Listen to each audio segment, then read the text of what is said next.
et bienvenue sur la radio-télévision d'Enigmon.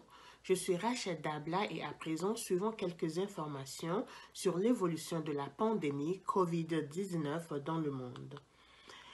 Le monde se bat contre un nouveau coronavirus appelé COVID-19 qui a émergé dans la ville de Wuhan en Chine et qui s'est répandu dans le monde entier, tuant des milliers de personnes. L'Organisation mondiale de la santé, OMS, en a déclaré une pandémie mondiale le 11 mars dernier.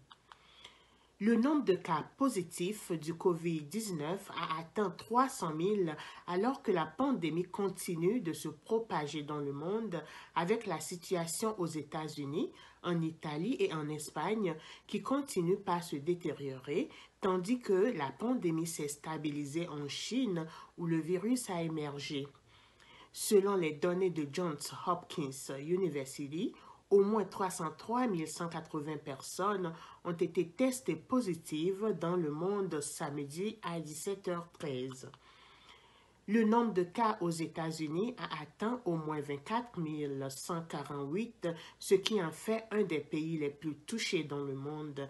Néanmoins, la Chine, l'Italie et l'Espagne sont plus durement touchés. Et selon Agnès Varamian, une journaliste de France Info, le pic de l'épidémie n'est pas attendu avant 6 semaines, mais le rythme des cas s'accélère. Dans le pays, les habitants se préparent tout de même pour ne pas complètement subir le virus. Des mesures ont été prises. Des milliers d'Américains sont confinés dans le nord de la Californie. Il est demandé aux gens de travailler depuis chez eux. Les rues se sont quand même vidées et les aéroports sont extrêmement ralentis, précise la journaliste. Du côté de l'Europe, notamment en Italie, un triste record, près de 800 morts du coronavirus en 24 heures. Selon le Figaro, à ce jour, près de 5000 personnes sont mortes du Covid-2019 en Italie pour plus de 53 000 contaminations. Elle a enregistré 793 morts, ce qui porte le bilan à 4 825 personnes tuées par la pandémie du coronavirus dans la péninsule en un mois, selon les chiffres de la protection civile. Les autorités italiennes ont annoncé 6 557 nouveaux cas positifs, un autre cas inquiétant, ce qui porte le nombre total de contaminations à 53 578. Et dans la région de Milan, la Lombardie au nord, où les services de santé sont débordés, a enregistré la grande majorité de décès, 546, et la moitié des nouveaux cas. Et en Espagne, le gouvernement a affirmé samedi qu'il fera tout pour combattre cette épidémie. Néanmoins, il met en garde la population pour qu'elle s'attende au pire. Le nombre de morts y a surpassé 1300 avec 25 000 cas notés. En France, le temps se durcit pour faire respecter le confinement alors que l'épidémie du coronavirus a déjà provoqué la mort de 450 personnes dans le pays et plusieurs villes instaurent un couvre-feu. Par exemple, à Nice, où un arrêté interdit aux citoyens de sortir de chez eux de 23h jusqu'à 5h du matin, sauf pour motifs professionnels ou médicaux. Les professionnels de santé ainsi que les sans domicile stable ne sont pas concernés. En revanche, les contrevenants risquent une amende de 38 €, 11 € si elle est payée en 48 heures. S'ils ne respectent pas cette règle, aussi amentant dans les Alpes maritimes en cas d'infraction, le montant de l'amende est de 135 € et 375 € en cas de majoration. Notons que pour l'heure, le taux de létalité au COVID-19, calculé en divisant le nombre de morts par celui de malades repérés, est actuellement de 0,3% en Allemagne, contre 3,6% en France, 4% en Chine et 8,5% en Italie.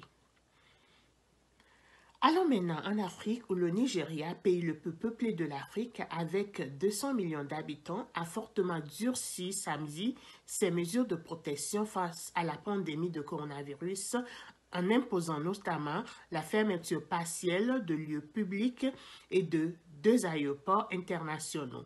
Cette décision vient alors que le nombre confirmé de cas est passé de 12 à 22 samedi. Et maintenant, au Togo, le nombre de cas confirmés du coronavirus COVID-19 vient d'augmenter en moins de 48 heures de l'annonce de nouveaux cas selon Afripresse. De 8 cas confirmés le 19 mars, le Togo est passé en 48 heures à 16 cas confirmés au COVID-19, informe le gouvernement. Le gouvernement, dans l'optique d'éviter la propagation de la pandémie, a annoncé plusieurs mesures, dont la fermeture des frontières terrestres. Rappelons que le gouvernement togolais vient par un communiqué dédié le centre hospitalier régional CHR de Lomé commune aux soins des malades. Et maintenant, parlons de quelques mesures à prendre pour lutter contre le COVID-19. Le port du masque. Quand porter un masque? Bien évidemment, les opinions sont partagées sur la question. Toutefois, selon l'OMS, l'Organisation mondiale de la santé, si vous êtes en bonne santé, vous ne devez utiliser un masque que si vous vous occupez d'une personne présumée infectée par le COVID-19. Les pays d'Asie ne sont pas du tout d'accord sur ce dernier point, mais une chose est sûre, portez un masque si vous toussez ou éternuez. Le masque n'est efficace que s'il est associé à un lavage des mains fréquent avec une solution hydroalcoolique ou à l'eau et au savon. Si vous portez un masque, il est important que vous sachiez l'utiliser et l'éliminer correctement. Comment mettre, utiliser, enlever et éliminer un masque? Avant de mettre un masque, se laver les mains avec une solution hydroalcoolique ou à de l'eau et au savon. Appliquez le masque de façon à recouvrir le nez et la bouche et veillez à l'ajuster au mieux sur votre visage.